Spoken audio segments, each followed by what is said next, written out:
Los primeros directores fue un señor Rafael Fusone, argentino,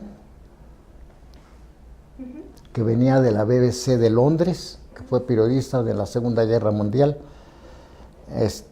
casado, y estuve con él desde el 47 hasta como el 54, 55, bueno, antes llegó de subdirector un señor César Ortiz Tinoco, mexicano, pero venía de la sede.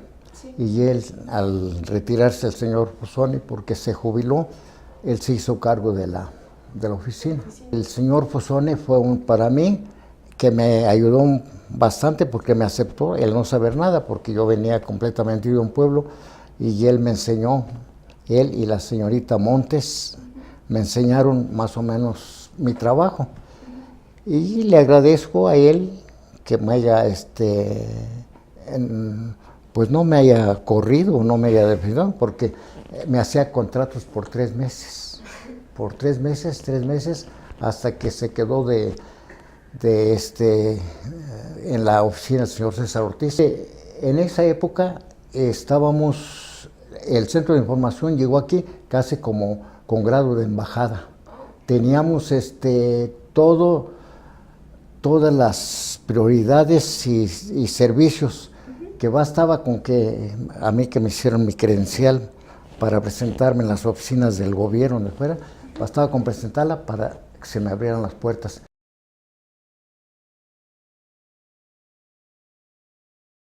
Y claro, más donde estábamos en el edificio internacional, ahí estaba la embajada de Canadá y muchas oficinas importantes que pues le daba cierta categoría. Y además el señor Fusone, su contacto directo era con Relaciones Exteriores, que hasta fue su compadre, el señor Rafael Fuentes, papá del escritor Carlitos Fuentes. Carlitos Fuentes entró al centro a hacer los boletines, a prepararse como periodista. O sea que le dieron la primera oportunidad que tuvo fue en el centro, donde empezó a escribir y nos hacía después los boletines de prensa. Y allí fue cuando notamos que tenía la vena de escritor, que claro, después ya se separó de allí, pero tenía su grupo era muy, pues todos de Relaciones Exteriores, un señor Octavio Paz, Ismael Moreno, Emilia Telles, la señorita Berlanga, pues gente que estaba muy bien en Relaciones Exteriores.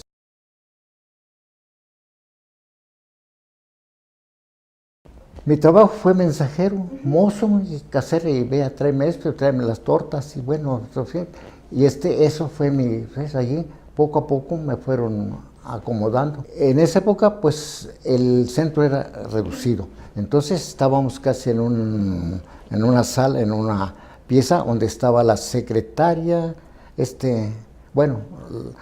una de las secretarias, yo de mensajero, y el oficial de prensa, que en esa época, y ya en la otra pues estaba el jefe y el director, había subdirector, que fue un licenciado Pablo Campos Ortiz, impuesto por Relaciones Exteriores, y hasta ya después llegó el señor César Ortiz.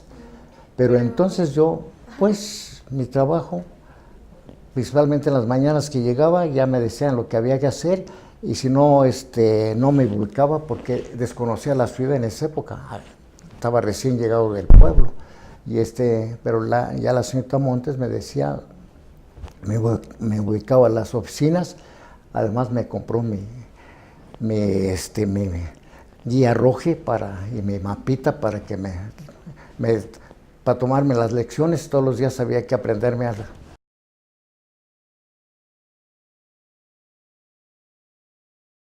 Teníamos las puertas abiertas en todos lados, o sea, como quien dice, bastaba que era de la ONU. En esa época México creía en la ONU, o sea, todo el mundo decía Naciones Unidas. Yo decía que Naciones Unidas iba a cambiar el mundo. Una vez Él regularmente llegaba tarde, llegaba a las 11 de la mañana. La hora de entrada era a las 9, pero nosotros pues llegábamos todos a las 9. Entonces algunas veces nos encontró en la entrada, en la salita de la recepción, a todo el grupo allí platicando y llega él, se nos queda bien y dice, ¿y ahora qué? ¿Qué borchinche es este? ¿Dónde va a haber carnaval? Por favor, primera y última vez que los encuentre así, cada quien a su lugar, que no tienen nada que hacer, a su trabajo.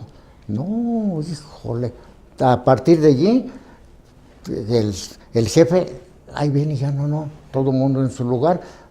No, ya cuando se quedó el señor César Ortiz de jefe, no, cambió todo.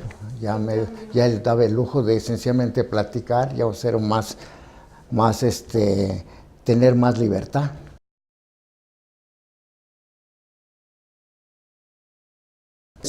El centro lo único que hizo fue, como quien dice, levantarlo arriba, y nunca, en esa época llegó CEPAL, o poco tiempo la FAO, querían que todas las naciones, los organismos de Naciones Unidas se unieran y se juntaran en un solo edificio. Entonces optaron de Hamburgo, 63. Entonces CEPAL, que era en esa época la oficina más grande porque tenía más personal, fue la primera. Después y allí empezó a invitar a todos, y cuando fue la invitación al señor Sone, nunca quiso, que él no. Entonces nosotros recibíamos las valijas diplomáticas, éramos los autorizados del centro. A mí me mandaban en taxi, o iba en camión y me regresaba en taxi con las valijas del aeropuerto. Eso sí, la oportunidad que llegaba yo al aeropuerto, y como era de Naciones Unidas, no había trámite de aduana, sino que la valija, casi al pie del avión, me la aventaban. Bueno, claro, llegaba entonces tenía ese privilegio, y hasta la fecha el centro siempre fue el encargado de la valija diplomática. Yo iba, las recogía, las tenía que abrir y separar la correspondencia para cada quien que venían para los demás organismos, y claro, él pues checaba, ya ves, está bien todo, perfecto. Entonces lo que hacía era llamarles para que fueran a recoger su correspondencia. No, de diplomáticos principalmente, el que era algo, pues, como dijera, que se podía platicar con el licenciado Federico Mariscal, un gran deportista que después fue director del ceremonial, ¿no? Pero era, como quien dice, no había distinción, llegaba a todo el mundo y a todo el mundo saludaba. Y claro, yo llegaba de la ONU, no, sí, pasa, tal. Y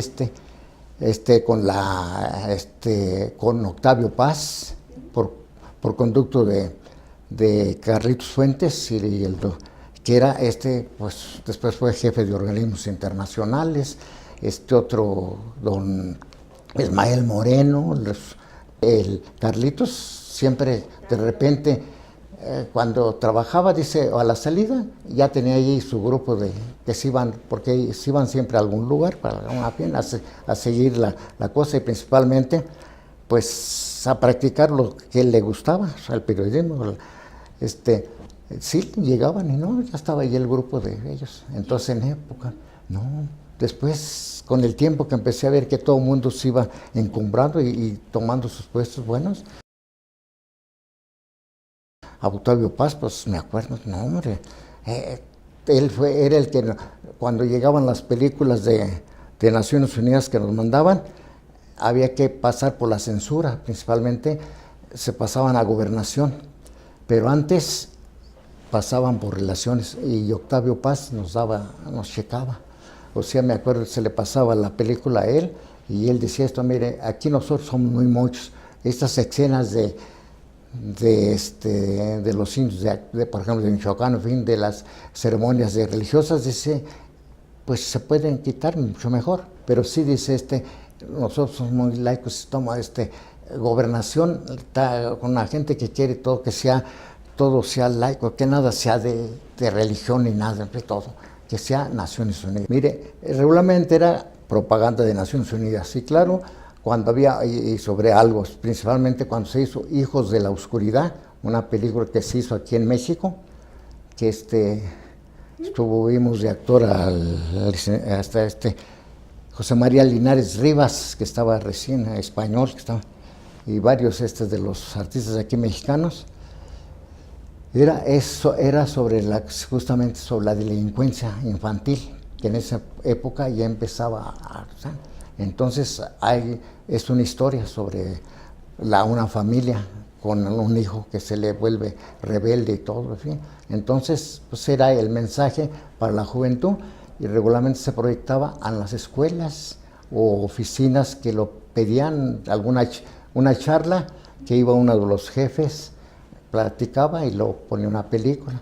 Y ya había pues varias películas, y ya en esa época pues todo mundo nos prestaban películas, por ejemplo la FAD sobre su tema, y la UNESCO pues otro tanto, que era la OIT del trabajo. Entonces había siempre el apoyo de alguna película, de algún organismo, y yo me encargaba de hacer la proyección. Tratábamos de que todo el mundo supiera de Naciones Unidas. César Ortiz, no se diga. César Ortiz organizó una vez con un señor Francisco Macín del Seguro Social una carrera de bicicletas para el Día de Naciones Unidas de México-Cuernavaca. Entonces, en esa carrera, la cuarteta que era del Seguro Social la puso como de Naciones Unidas, y de los ciclistas fue nuestro mensajero Abel Martínez, que era el mensajero, y como él de bicicleta, pues él fue el encargado de llevar la bandera en la cuarteta, y ganamos, ya se ganó, claro, se hizo la cosa de que se ganara, porque competimos con la ANDA, con y por ejemplo, esa vez acompañé al señor César Ortiz, al señor Macín, y él tenía un carro, un deportivo convertible, que quitó la capota y pusimos la bandera de Naciones Unidas en el cofre, y lleva pues, como quien dice, a la vanguardia de los ciclistas de los nuestros, o sea que era el Seguro Social, pues eran los que sabían de bicicleta, y Abel Martínez de ratito se ponía a pedalear un rato, pero no tenía la condición para aguantar.